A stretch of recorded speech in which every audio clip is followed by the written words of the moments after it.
نعوذ بالله السميع العليم من كل شيطان رجيم بسم الله الرحمن الرحيم الحمد لله والصلاة والسلام على رسول الله صلى الله عليه وسلم سبحانك لا علم لنا إلا ما علمتنا إنك أنت العليم الحكيم رب اشرح لي صدري ويسر لي أمري واحلل عقدة من لساني يفقه قولي اللهم إنا نسألك علما نافعا ورزقا طيبا وعملا متقبلا ربي زدني علما. Alors, aujourd'hui, c'est un nouveau jour.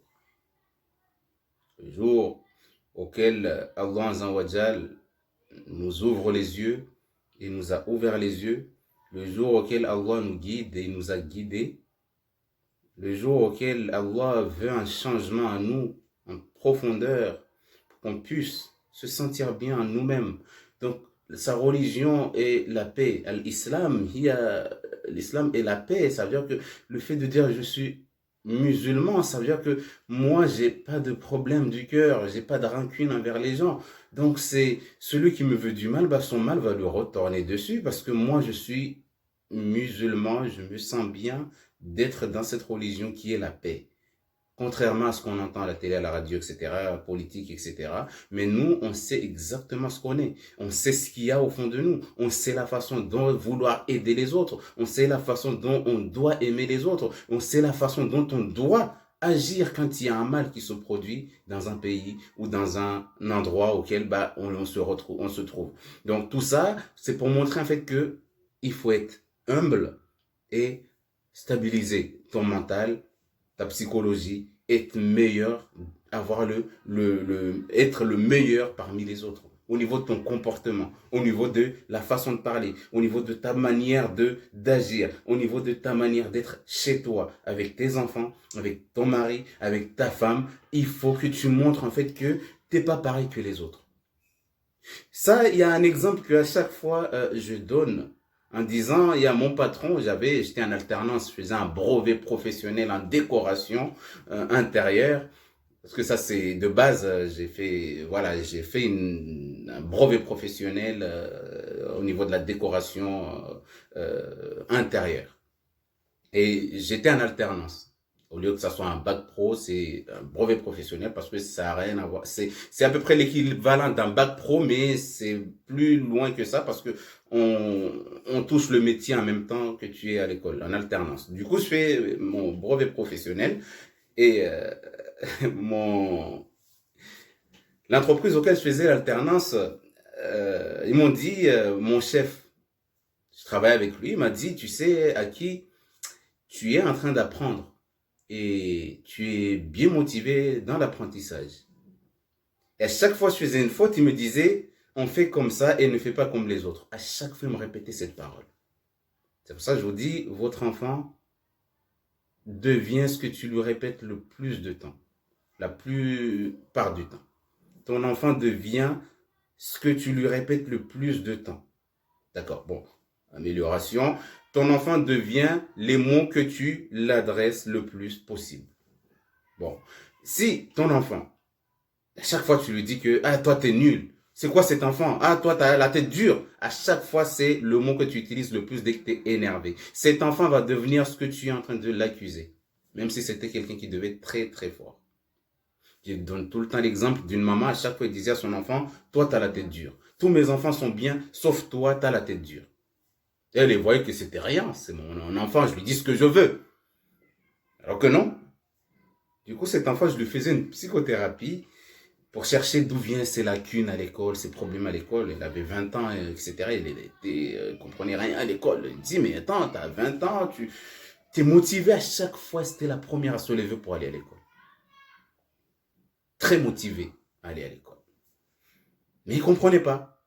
Pour elle, c'est une sorcellerie qu'on ne veut pas que j'avance. Mais en fait, non. C'est la parole de sa maman qui lui a dit que toi, tu as la tête dure, tous mes enfants, ça va, sauf toi. À chaque fois, ça sortait de la bouche de la maman. Et à partir de là, cet enfant a développé ce que sa maman disait. Il est devenu le plus nul de l'école. Et il avait mal au cœur d'être comme ça. mais elle ne comprenait pas d'où venait ce problème. Et c'est lors d'une thérapie auquel je essaie de chercher en profondeur vraiment qu'est-ce qui se passe, qu'est-ce qui a fait que tu es devenu comme ça, etc. C'est là où les idées reviennent, parce que quand on fait une psychothérapie, on peut remonter jusqu'à la naissance pour certaines personnes. C'est pour ça que aller voir un psychologue, c'est pas la même chose qu'aller voir un psychiatre. Parce que beaucoup, quand on dit va voir un psychologue, ils disent non, non, non, non, non, moi je suis pas fou. Non, ils se trompent. Un psychologue, c'est quelqu'un qui va te remettre sur les rails. Alors qu'un psychiatre, il va suivre une personne qui a des problèmes mentaux, problèmes de folie, problèmes que voilà. Donc ça n'a rien à voir entre les deux là, même s'ils font à peu près le même travail de remettre les gens sur les rails, mais il faut pas avoir peur d'aller consulter un psy, parce que moi-même je le suis. Je fais de la TCC, de psychothérapie cognitive comportementale, et je vois en fait que c'est vraiment très utile et très important. Des fois, je vais trouver quelqu'un qui n'a pas goût à la vie. Je trouve quelqu'un qui veut pas coucher avec son mari. Mais quand on va chercher plus loin, on trouve en fait que la personne a été violée, il a eu des attouchements, du coup en fait elle a le dégoût à l'intérieur d'elle, mais elle a oublié ça, son cerveau n'oublie pas. Le cerveau n'oublie jamais. Le prophète sallallahu alayhi wa sallam a dit chercher la science de la naissance à la mort. Parce que c'est que le cerveau, il garde tout depuis dans le ventre de sa maman. Si le papa déteste la maman, il bat sa maman, l'enfant va devenir quoi? Il va naître, il va déjà se venger de son père. Il va se venger des gens qui seront autour de lui. Donc tout ça pour expliquer en fait que l'enfant devient la parole que sa maman lui balance tout le temps. Ok? Donc lui, cette personne elle me dit, oui en fait maintenant je me rappelle quand j'étais enfant, alors qu'elle avait 20 ans, mais c'est rappelé parce qu'on cherchait, on creuse, on va très très loin au niveau du soin. C'est pas juste aller faire la lecture et dire à la personne tu vas te laver avec cette eau, etc. C'est très bien, ça va annuler les mauvaises eaux, les djinns, etc. Mais il y a des problèmes qui sont vraiment approfondis en psychologie. C'est vraiment très très très élargi dans ce sens auquel beaucoup de gens ne comprennent pas bien. Donc à partir de là, auquel il y a eu, elle m'a dit ça, je me rappelle maintenant que quand j'étais petite, jeune, quand on mangeait ou quand on jouait, ma mère disait toujours cette parole que moi j'ai la tête dure, je comprendrai jamais. Du coup, je suis devenu comme ça. Ok? Donc elle est devenue ce que sa maman disait tout le temps. Donc c'est pour ça qu'il faut faire très attention aux paroles que vous lancez à vos enfants. Et quand vous êtes énervé, vous lui lancez une parole, vous savez que cette parole-là l'a atteint, ça va l'atteindre. Même s'il est en train de jouer, tu n'as pas écouté, mais il sait exactement que tu as dit son nom, ça veut dire que ce que tu lui as dit, il va le garder. Donc c'est de là où quelqu'un, mon chef me disait tout le temps, à qui tu cherches la science, mais ne sois pas comme les autres. À chaque fois, il me disait ça, mais je comprenais pas pourquoi tout le temps il me dit la même chose. Alors que les autres aussi sont bien, ils font les trucs. Mais à chaque fois, moi, il me disait, à qui ne fais pas comme les autres. À qui il fait bien et ne fait pas comme les autres. À chaque fois, il me répétait cette parole. À chaque fois que j'allais en stage, il me répétait cette parole. Et c'est maintenant que j'ai vu en fait que c'est sa parole. En fait, ça a vraiment, ça m'a beaucoup aidé dans l'amélioration de tout ce que je fais dans ma vie. En fait, j'essaie toujours de faire mieux que les autres. J'essaie, j'ai pas dit que je suis déjà arrivé au surnom, non. Mais j'essaie toujours de faire le mieux que les autres. Je regarde ce que la personne fait, mais je l'améliore. Je suis allé regarder dans tous les professionnels, les coachs, dans la psychologie. En fait, j'ai regardé tous ces vidéos. Je me suis abonné dans plein dans même Master Business. Je ne sais pas pour faire une publicité, mais je suis allé partout pour voir en fait les meilleurs coachs en fait qu'il y a au monde et prendre le meilleur de tous ces gens-là. Et maintenant, vu que j'ai regardé toutes les méthodes des gens, je vois que dès qu'une personne est en train de me parler, je sais déjà elle est où sa solution. La plupart du temps, c'est comme ça. Je sais déjà où est son problème. Je sais déjà comment utiliser. Pourquoi? Parce que je ne m'arrête pas à la base auquel on m'enseigne.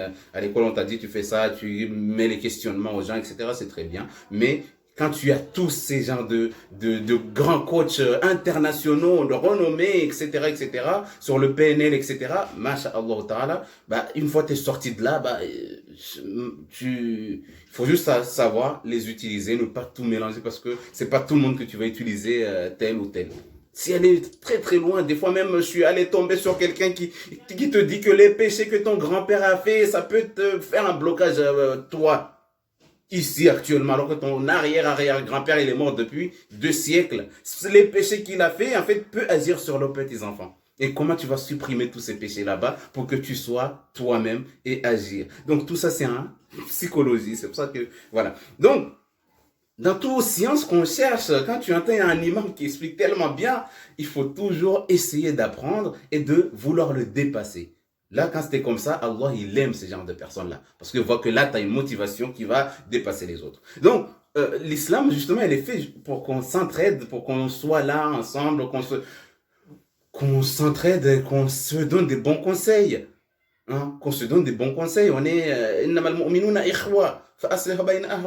on est tous des frères et sœurs, on est tous des frères dans l'islam. Donc on doit s'entraider et chercher un moyen justement de montrer aux autres quand il y a un problème. Ok, tu as ce problème-là, ok, je peux t'aider, je fais ceci, je fais cela. Sans qu'il y ait une jalousie de la part de la personne aidée. Parce que des fois on a peur d'aider quelqu'un parce que là, il va penser que j'ai beaucoup d'argent, il va commencer à m'insulter, à m'humilier devant les gens, alors que non, on est là pour s'entraider. Si je t'aide, c'est pour ton bien. Donc, alhamdoulilah, qu'Allah a fait croiser nos chemins. Tout ça, c'est des choses que les gens, beaucoup de gens, en fait, ne rendent pas grâce, ne remercient pas Allah. Washkuru ala ni'mihi yazidukum. Si tu dis Alhamdulillah que Allah m'a ouvert les yeux et j'ai gagné telle chose, Allah va te rajouter autre chose à chaque fois. C'est-à-dire qu'il faut aussi que tu sois quelqu'un qui est motivé. Donc, dans tout ça, c'était quand à chaque fois on me disait à qui ne sois pas comme les autres, à qui sois mieux que les autres, à qui n'arrête pas d'apprendre. Ça, c'est un patron, il n'était pas musulman. Après, ils vont dire, ouais, ben, c'est normal, si toi, au moins, t'as de la chance, t'es tombé sur un musulman, il t'a aidé, Non, c'était une personne qui était chrétienne. Et il fêtait tous les fêtes chrétiennes. Mais quand on travaillait, il me disait toujours, à qui ne fais pas comme les autres. À qui améliore ça, améliore comme ça et ne fais pas comme les autres. À qui soit comme ça. À qui fait comme ça. À chaque fois. Du coup, en fait, on travaille tout le temps ensemble. Dès que je lui disais une chose que je ne comprenais pas, ou qu'il me voyait travailler, il passait, il revenait. Il venait prendre mon truc, l'outil que j'utilisais me disait, à qui ne fais pas comme ça. On fait comme ça, fais mieux que les autres. Ne fais pas comme les autres.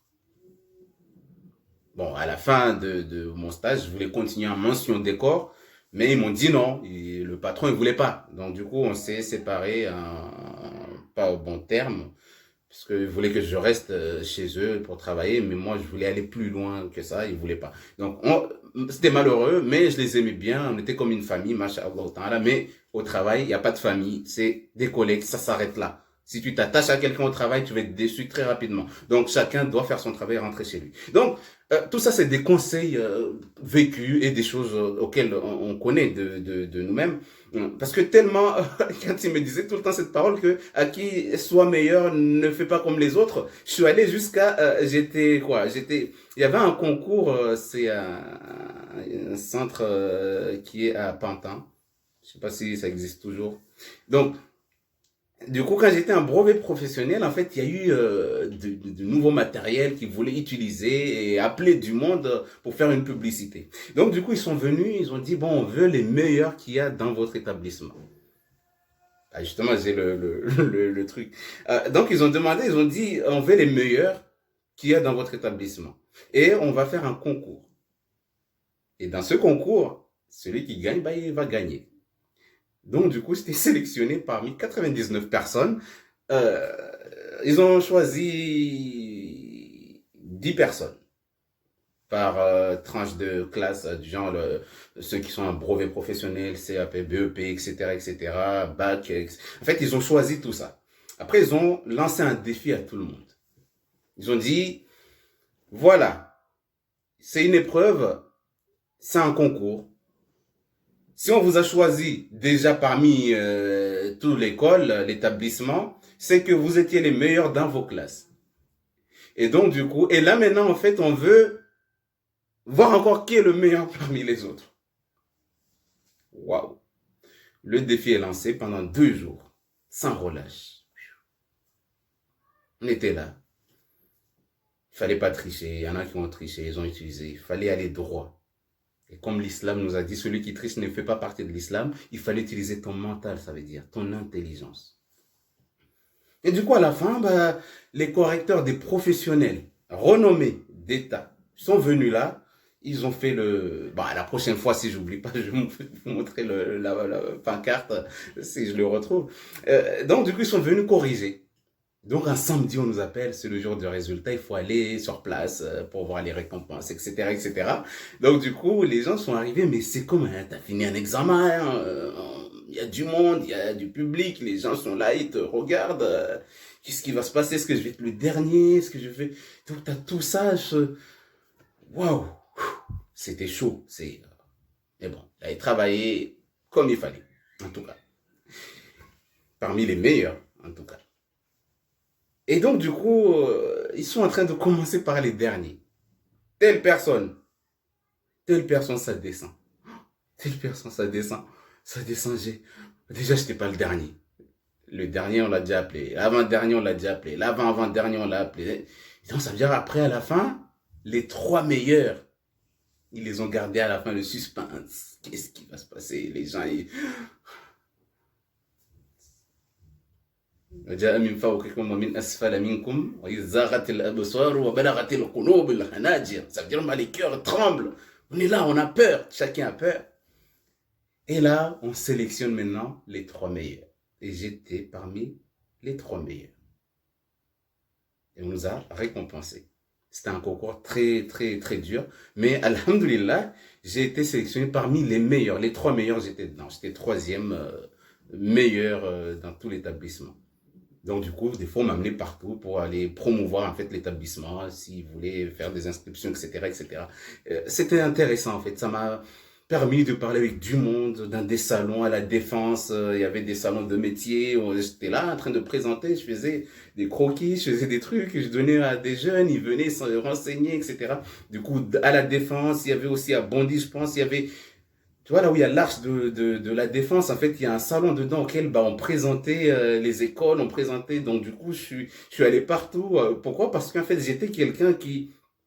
Mais en fait, j'étais pas conscient, mais en fait, je faisais des choses bien, mais j'étais pas conscient parce que j'étais pas très, très jeune, mais en fait, je voyais pas l'utilité. Je vois juste qu'on m'a sélectionné, je vois que je fais ça, je suis bien, on m'a sélectionné, je vais dans tous les endroits auxquels il y a des salons de métier, il y a des salons pour promouvoir les écoles. J'étais toujours parmi les gens auxquels on sélectionnait et tout, mais pour moi, c'était banal. C'est pour ça qu'on se rend compte, on se rend pas compte du bienfait que Allah nous donne. Donc, voilà. Donc, du coup, on a été récompensé. Ok? Et après, à partir de là, la vie a repris son cours. C'est pour juste montrer en fait que dans la vie, on voit une personne qui est tout simple en train de parler comme ça ou en train de, mais c'est vraiment quelque chose. Chaque personne a une histoire. Chaque personne a une histoire. Mais quand on est public, auquel on parle aux gens au public, on est obligé d'expliquer certaines choses pour que les gens comprennent à peu près d'où on vient, on est quoi dans la vie, on était. Donc du coup, une fois que j'ai terminé ce brevet professionnel en décoration, c'est de là après je suis devenu après je suis devenu Raki. Après là maintenant, je suis en train de chercher dans tous les niveaux à devenir un thérapeute, psychothérapie cognitive, comportementale. Donc sans arrêt, je suis toujours en pleine évolution, Inch'Allah Ta'ala. Et grâce à vos invocations à vous, parce que vous aussi vous m'aidez dans vos invocations, dans tout ça. Donc du coup, ce qui fait que j'arrive à aider du monde. Quand quelqu'un vient me voir, je m'applique et je fais ce qu'il y a à faire jusqu'à ce que cette personne soit guérie tout de suite ou soit guérie dans les 2 jours, dans une semaine. Mais je suis aussi derrière chaque personne. J'aime avoir des nouvelles. Qu'est-ce qui se passe? Est-ce que tu as fait le traitement? Ok, tu as la flemme de le faire? Ok, change maintenant. Fais comme ci, fais comme ça. Et alors, aujourd'hui, c'est comment? Tu dois aller voir le médecin. En fait, les gens, j'aime bien avoir les nouvelles aussi, des suivis pour pas que la personne se perde. Parce qu'il y a beaucoup de gens, ils font la Ruqya, ils voient plus le Raki, ils l'appellent, il répond plus, la personne n'est pas guérie, il se dit, bon, j'ai fait le Coran, ça n'a pas marché, il va aller s'égarer. Donc c'est pour ça que j'aime bien que une personne qui fait la Ruqya, il continue dans le Coran jusqu'à la fin de ses jours. Donc tout ça, c'est très important. Donc c'est juste là, mais ce que je voulais dire, c'était l'explication, parce qu'il y a eu des frères qui sont venus, qui comprenaient pas la langue que j'utilisais au niveau du direct du dimanche, du samedi 5, il y a pas longtemps. Donc en fait, j'étais en train d'expliquer une invocation. Et cette invocation, c'est contre tes ennemis. Même si c'est ta maman ton ennemi, tu comprendras pourquoi elle est ton ennemi. Ou ça sera très compliqué pour ton ennemi de se sentir bien dans sa vie tant qu'il te veut du mal. Et c'était l'invocation auquel j'avais expliqué, enfin c'était juste l'explication de la bataille de Al-Ahzab, que tout le monde connaît, auquel le prophète sallallahu et les compagnons avaient fait une tranchée pour se protéger à Médine, se protéger de 10 000 hommes ou plus qui sont venus attaquer Médine. Et il y a eu les Banu Quraïda derrière eux, en fait, qui ont cassé l'alliance avec le prophète. Du coup, les mécréants allaient passer derrière Banu Quraïda pour attaquer les musulmans par derrière. Devant, ils ont fait une fossée auquel personne ne pouvait traverser. Et l'autre côté, il y avait les Banu Quraïda auxquels ils avaient un contrat ensemble de pacte de non-agression et de protection. Du coup, eux, les musulmans se sont dit, nous, on va juste protéger devant, mais derrière, on a déjà nos alliés qui vont nous protéger par derrière. Mais par la suite, les Banu Quraïda, les Ahzab, ils sont allés négocier avec eux. Huyay ibn Akhtab, il est le chef bien, qui avait l'éloquence quand il parlait, il savait comment faire pour te faire flancher. Donc du coup, on a envoyé Huyay ibn Akhtab pour aller parler avec les Banu Quraïda et casser leur alliance pour que les coalisés passent par derrière et attaquer Muhammad sallallahu alayhi wa sallam.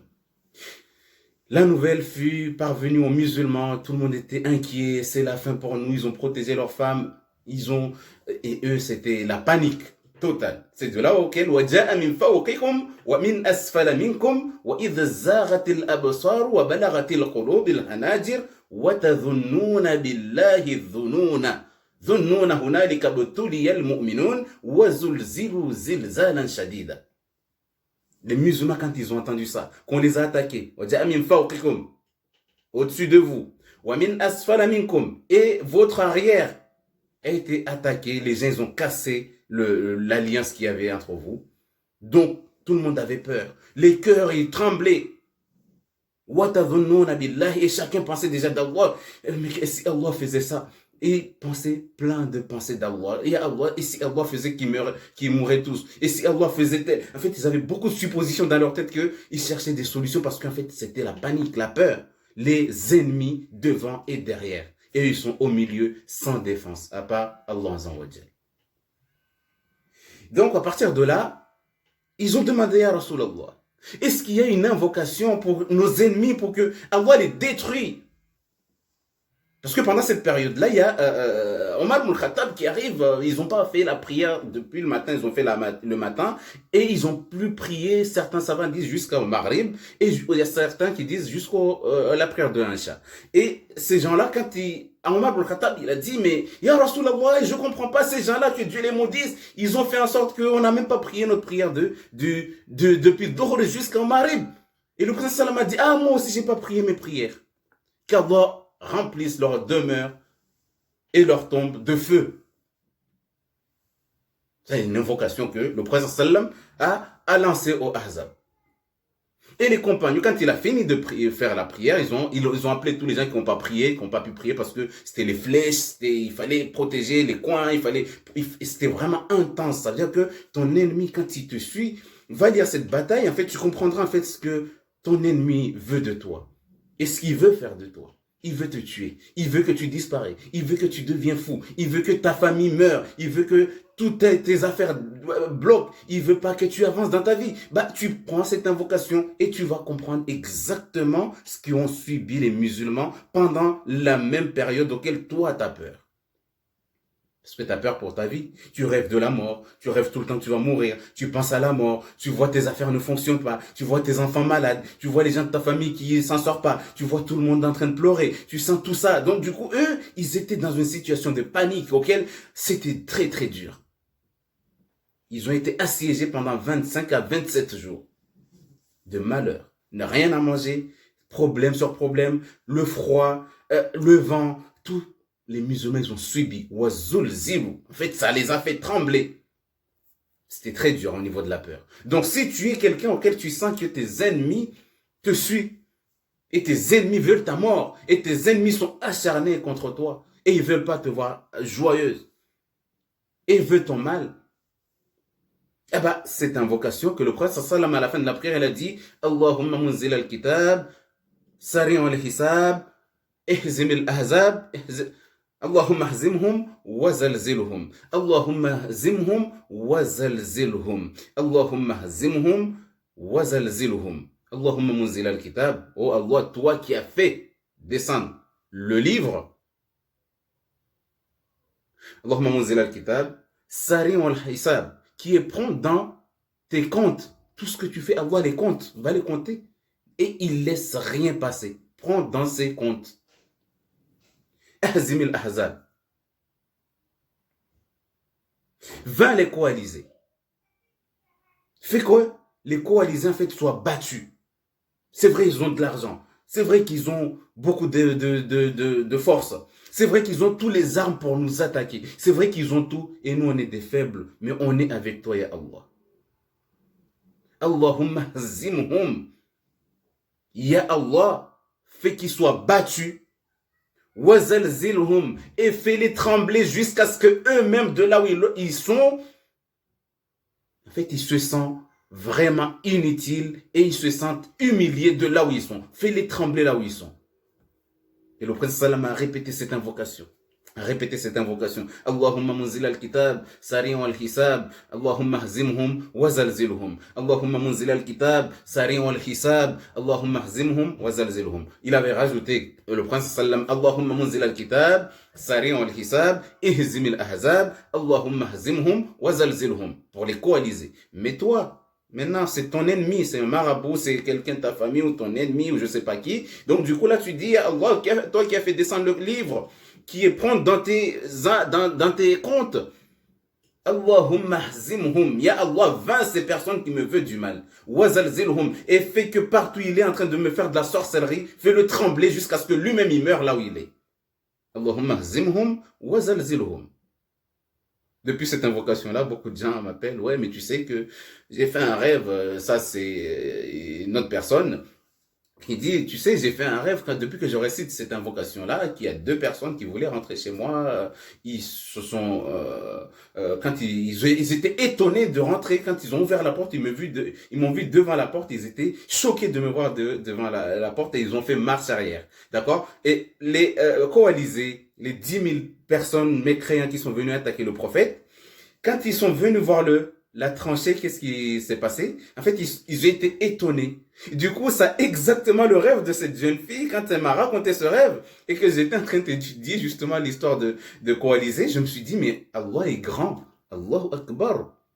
Ça veut dire que cette personne a fait un rêve de son ennemi qui voulait rentrer chez elle, mais son ennemi a été étonné de voir que cette personne avait une arme qui est très redoutable.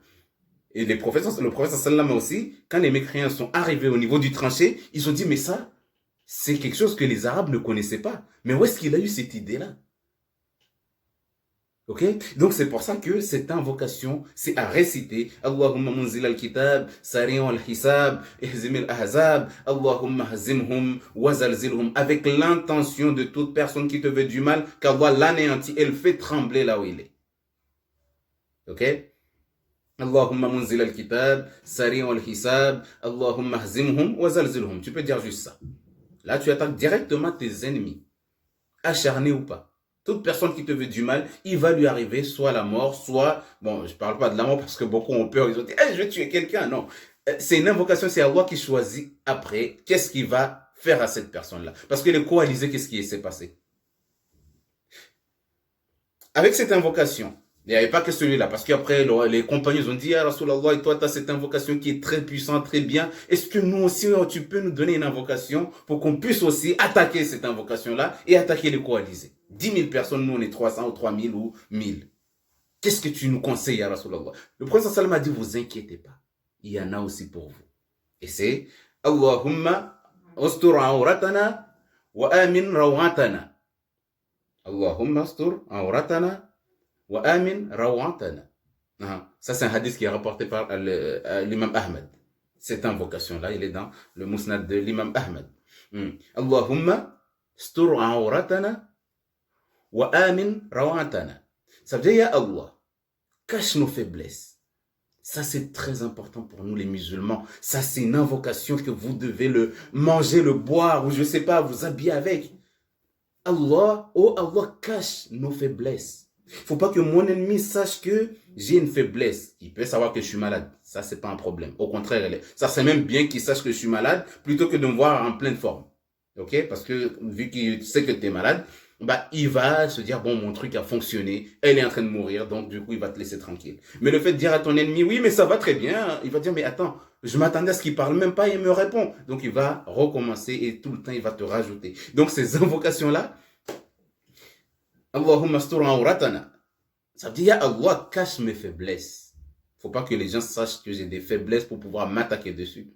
C'est vrai, j'ai des enfants, j'aime ma famille, j'aime mes enfants, j'aime ma mère, mais tout ça, c'est mon problème. Ya Allah ne lui donne aucun chemin pour pouvoir voir ma faiblesse à moi. À chaque fois qu'il pense toujours que je suis très fort. À chaque fois, il faut qu'il pense que je suis très, très, très fort. Tout le temps. Que je suis fort. Comme ça, à force, lui, il dort pas la nuit parce que tu vois, tu es toujours fort. Et il va se tuer lui-même. Allahumma astur awratana wa amin rawatana. Ya Allah, cache nos faiblesses. Il ne faut pas que l'ennemi voit qu'on est épuisé. Parce que le moment de Ahzab, cette bataille, les compagnons étaient épuisés. Ils n'avaient plus la force. Ils ont creusé une fossée de 6 km en 6 jours. Même pas. Oui. Du coup, ils étaient fatigués. Mais les ennemis ne savaient pas qu'ils étaient fatigués. Parce qu'ils étaient toujours là à courir partout alors qu'ils n'avaient rien à manger. Dans l'histoire, on dit même le prophète sallam avait tellement faim qu'il prenait des cailloux et il les mettait au niveau de son ventre pour soutenir la faim.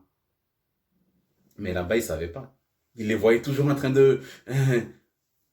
Mais ils étaient faibles. Ils étaient en état de faiblesse. Et ils avaient peur. Ils paniquaient. Mais avec cette invocation, Allah leur a caché. A caché quoi?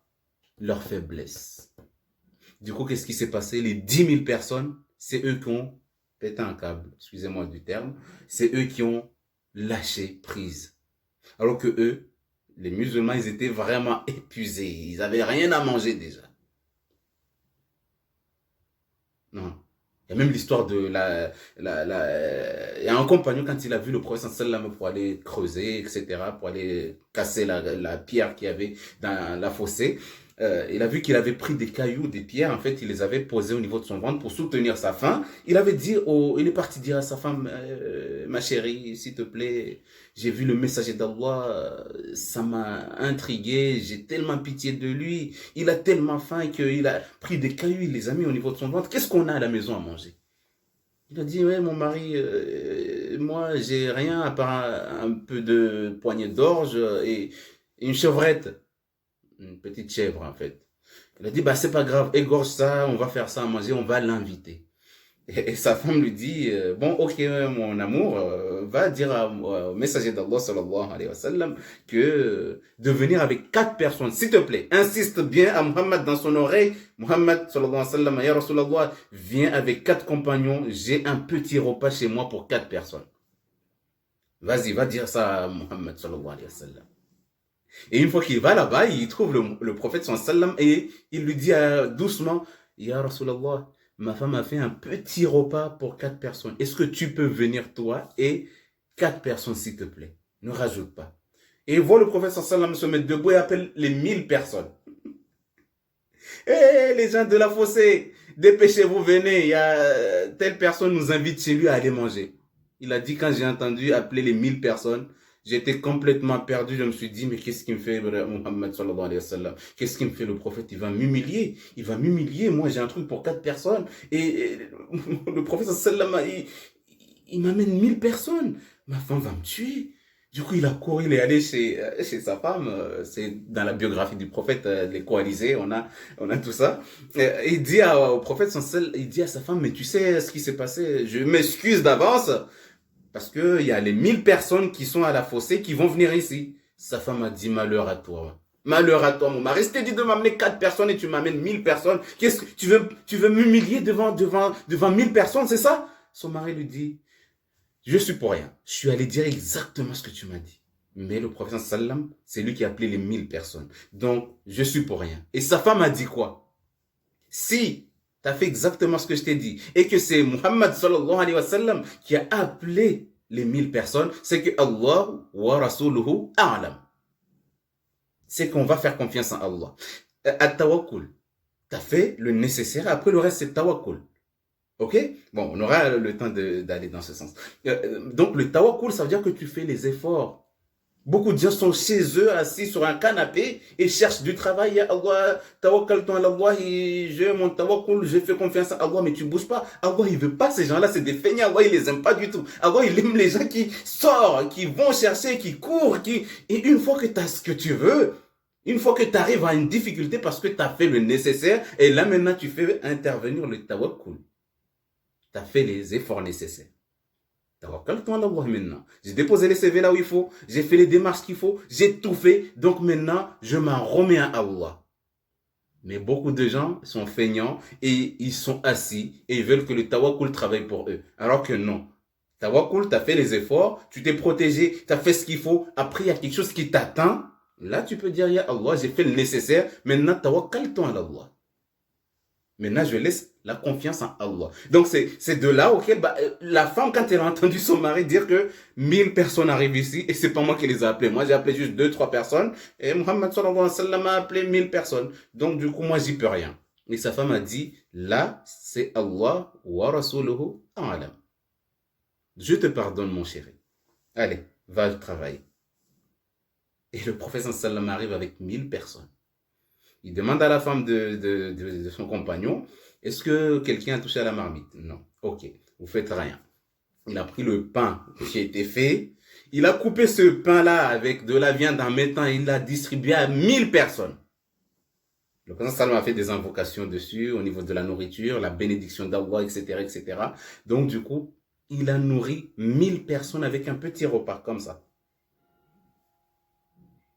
Et c'est ça. Et la femme a dit quoi? À la fin, elle a dit, tu sais, cette nourriture, tout le monde a mangé, les 1000 soldats ont mangé, et à la fin, il a resté tellement que j'ai distribué même aux voisins. Tawakkul. Vraiment, tawakkul, c'est, tu as fait les efforts nécessaires, et ce qui va se passer, c'est pas à toi. C'est à Allah. Elle a dit, j'ai même distribué aux voisins proches et aux voisins loin, et il restait encore. Une petite chèvre, plus un petit bout d'orge moulé, il a fait du pain. Et tous les soldats ont mangé à leur faim. Et il est resté encore à la maison qu'elle n'arrivait même plus à le manger. Du coup, elle a distribué aux voisins. At-tawakkul. Donc, du coup, il faut vraiment comprendre le mot at-tawakkul. Qu'est-ce que je dois faire pour que le tawakkul s'applique sur moi? Tawakkaltu ala Allah. Et je m'en remets à Allah. Mais qu'est-ce que tu as fait pour t'en remettre à Allah? Il faut d'abord faire le nécessaire pour que ton tawakkul fasse ce qu'il faut faire. Donc, les compagnons, ils ont creusé une fossée, ils ont fait un contrat avec Banu Quraïda derrière, du coup, ils étaient déjà protégés, pré-protégés.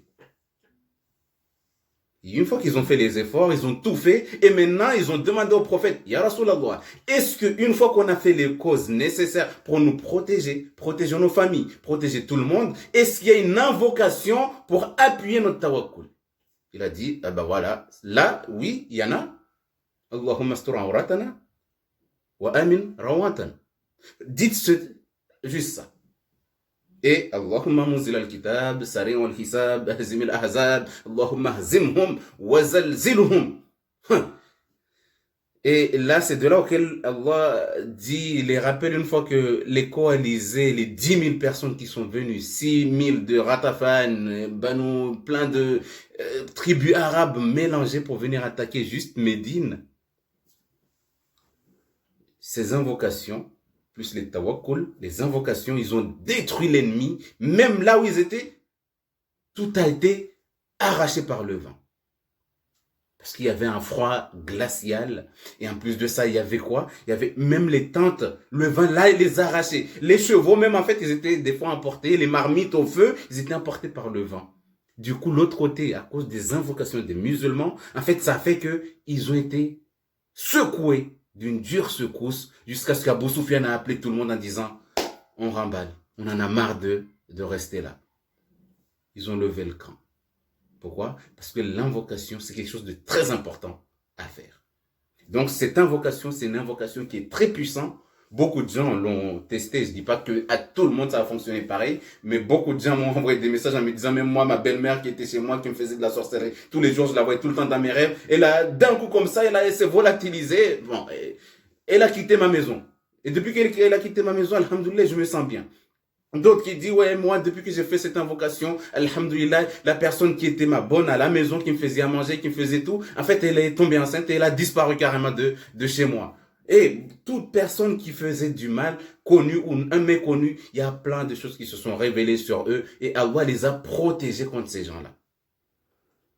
Donc, c'est des invocations à faire aussi, vu que ça fait ébranler toute une équipe de 10 000 personnes ou plus.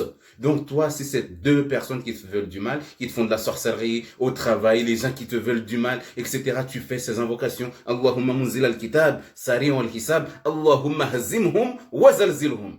Ya Allah, fais-les trembler là où ils sont et leur mécontentement qu'ils ont envers moi, leur mauvais œil qu'ils envoient vers moi, leur haine qu'ils ont envers moi, fais-les trembler jusqu'à ce qu'en fait ils soient détruits eux-mêmes et que moi je sois sain et sauf.